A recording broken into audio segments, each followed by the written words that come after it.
पहले ये बताएंगे फिर उसके बाद ये मुझे भी चाहिए केले, मैं भी लूंगा। I will buy 2। 1 रुपए का ये बोले 100 रुपए का आधा मिलता है 100 रुपए। और देखो उसने 2 रुपए का केला खरीदा और ये क्या कर रहा है। और चींटियां क्या है, देखो ये क्या है, क्या हो गया, फिसल गया। कहाँ जा रही है?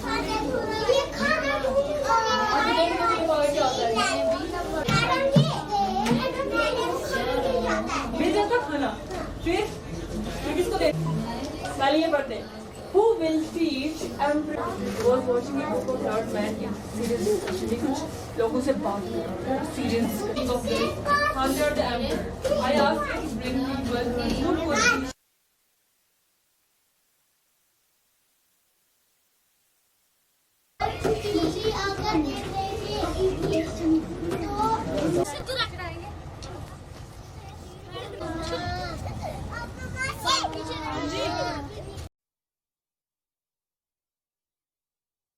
नमस्ते, मेरा नाम अर्पणा है और मैं जम्मू कश्मीर के डोडा ज़िले के शिवा गांव में रहती हूँ। यहीं पैदा हुई और उसके बाद मेरी पढ़ाई उधमपुर और जम्मू में हुई और कुरुक्षेत्र से मैंने मास्टर्स किया जर्नलिज्म मास कम्युनिकेशन में और 10 साल दिल्ली में नेशनल न्यूज़ चैनल्स में मैंने काम किया। मैंने ये तय करा कि अब अपने इलाके में अपने गांव में भी काम किया जाना चाहिए क्योंकि यहाँ पे भी हमारे पास फैसिलिटीज़ नहीं है।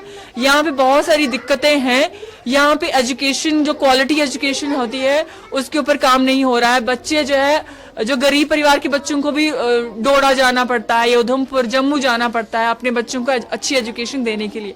अब कई परिवार ऐसे हैं कि जो ये भी अफोर्ड नहीं कर सकते, इसलिए उनके दरवाजे तक ही एक अच्छी एजुकेशन के लिए हमने प्रयास किया। तो हमने अपने किताब घर खोला। किताब घर एक लाइब्रेरी है जहाँ पे अलग अलग तरह की किताबें हैं, उर्दू अंग्रेजी हिंदी में, और ये किताबें बच्चे पढ़ते हैं और ये उनको थोड़ा सा ताकि इंटरेस्ट जनरेट हो कि सिलेबस के इतर भी कुछ अच्छा नॉलेज है। किताबें जैसे सबसे अच्छी दोस्त होती हैं, उनसे हमको बहुत बेहतर नॉलेज मिल सकता है। कि जब कोविड हो रहा था तो ऑनलाइन एजुकेशन की चीज़ें चल रही थी और बच्चे परेशान हो रहे थे, बच्चे बहुत दबाव में थे। हमने ये नहीं देखा बच्चे घर के अंदर रहते हैं, स्कूल नहीं जा रहे, अपने दोस्तों से नहीं मिल रहे, वो काफी सारी चीजें मिस कर रहे थे और एक साइकोलॉजिकली भी दबाव थे बच्चों के ऊपर जो शायद बड़ों के लिए समझना उतना आसान नहीं होता। उनको लगता है कि हम अपनी मुसीबतों में होते हैं, लेकिन बच्चों की भी समस्याएं होती हैं।